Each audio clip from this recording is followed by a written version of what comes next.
We are living in uncertain times. In a season when it's easy to give in to fear, it's important we keep our eyes fixed on something other than our circumstances or the latest headlines. What we need in this time is perspective. Hello, everybody. My name is Drew Ross, lead pastor of Christ Lutheran Church and School in Costa, Mesa, California. You know, I'm eager to be sharing this video with you today, especially as I've been thinking about the word conqueror lately. The word conqueror keeps rolling through my mind. Perhaps it's because you and I, all of us, whether we're in Costa Mesa or abroad, what's happening is that we're all living in a time and a space where we have things that we need to conquer.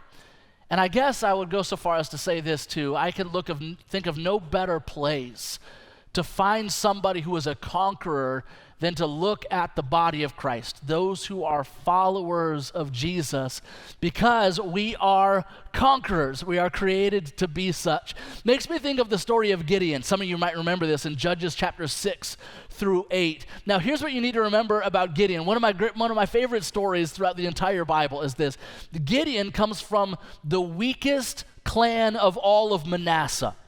Now, let me translate that for some of you. Here's what that means. In a culture where geography and where you're born and what family you're born to and who you are linked together with means everything, Gideon's a chump. Okay, he's kind of a nobody. This is a guy who thinks very poorly of himself. He's afraid. He's timid. Gideon doesn't think there's any way that he's ever going to accomplish anything in his life. When Gideon looks in the mirror, he sees somebody who is less than a conqueror. It kind of reminds me of playing baseball in the 6th grade. I'll tell you this story. I was playing baseball for this great team. Listen, I wasn't the worst baseball player in the world. I could play ball, but here was the deal. It was 6th grade. And in 6th grade, the issue is that pitchers are still learning how to pitch accurately, and I was a lefty. So my problem was when I got up to the plate, I rarely ever hit the ball. But more than that, I rarely ever swung at the ball. Here's why. A lefty stands on the side of the plate. Well, most of the batters are right-handed batters, so they stand on the other side of the plate. Pitchers are afraid, so as they're learning to pitch, instead of pitching close to the batter, they pitch outside. Well, as a lefty, that's where I would stand. So I'd get up to bat. I rarely would swing the bat because I'd always get hit by the ball. Well, 6th grade, it's the city championship. The city championship game of Lincoln, Nebraska. Wow, I know, this is really making you excited. So the city championship of Lincoln, Nebraska, here's where we're at in the game, bottom of the 9th. It's a perfect picture story. Bottom of the 9th, 2 outs.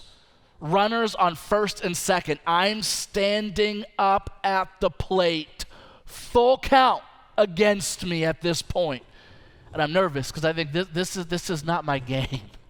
This is not where I excel. I can't accomplish anything here. You want to choose anybody to be up here instead of me. As I'm standing up at the plate, realizing it's a full count, I'm not that good at swinging, so I'm swinging at the next pitch. The pitcher throws the pitch, and here it comes. I swing, and sure enough, I connect with the ball. It's a line drive through the gap, hits the ground, rolls to the wall. Runners on 1st and 2nd score, and we win the city championship. I'm telling you, I was so excited then. I'm even excited now to tell the story of somebody who thought of themselves as a nobody, where something actually happens. Now, those of you who watch sports, now here's what's in your head. You're thinking, then tell me about the regional tournament. How did that go? That always comes after the city championship. Listen, my story is only about the city championship, and there's no reason to bring up that regional tournament. Now y'all got me in a bad mood. Let's keep going here in the text, because Paul is talking about us being conquerors. In fact, listen closely in this text here in Romans chapter 8, because Paul's going to talk about us being more than conquerors. There's some perspective for us. Here it goes, verse 35. Paul says, "Who shall separate us from the love of Christ?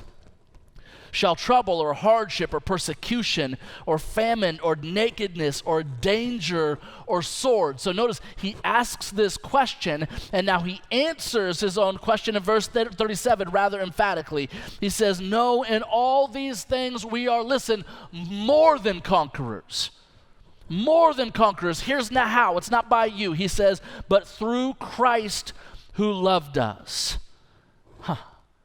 More than conquerors. There are those of you who are followers of Jesus, and you're still looking at yourself and asking yourself this perspective question every day. Why in the world would God ever choose to use me? Well, Paul is telling you why. It's because you're more than a conqueror. Hear that. You are more than a conqueror. In fact, the Greek word here that's used for conquer is a word that you know. It comes from the word nikao. That's the root word here. Nikao. You know that word because that's where Nike comes from. Nikao means victory or conquer. But let me tell you something else about this text. Nikao is only the root word. It's not really the fullness of the word that's used here in Romans chapter 8. In Romans chapter 8, the full word is the word hooper nikao. Hooper nikao. Hooper means exactly what it looks like. It means to be more than, hyper, more than, exceedingly more than. Here's what Paul's really telling you. Paul's saying you're not just a winner, you're more than a winner. You are hooper nikao. You are more than a conqueror. Here's what happens when you face up against the opposition. You demolish the opposition. Let's go back to the story of Gideon, Judges chapter 6 through 8. Gideon, this one who's terrified, the weak one from the clan of Manasseh, God calls him a mighty warrior. And then God says this to Gideon. He says, Gideon, I need you for a task. I need you to assemble an army and to go take on what he calls the mighty Midianites. And you know what Gideon says? He's like, come on now. I'm good for nothing. I can't do this. Listen, I can't do this. Long story short, Gideon eventually agrees. And he puts together an army that maybe at first glance looks a little bit impressive, 32,000. Okay, 32,000, but they're farmers. And so here's their weapons. Their weaponry is things like sticks, okay? It's plowshares that have been sharpened to be something like spears.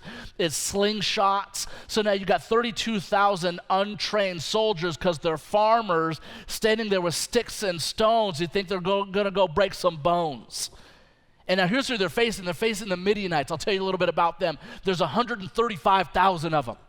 Okay, 32,000 of Gideon's men, 135,000 Midianites. They're all well-trained soldiers who love to fight with state-of-the-art weaponry at that time. Listen to this. They ride with a cavalry on camelback. You heard me right. They got a cavalry on camelback. That's terrifying to see somebody ride up at you in a camel. I've never seen it before. I hope I never do. Listen, they're terrified, 32,000 against 135,000. But God goes to Gideon and he says this. He says, Gideon, we got a problem here.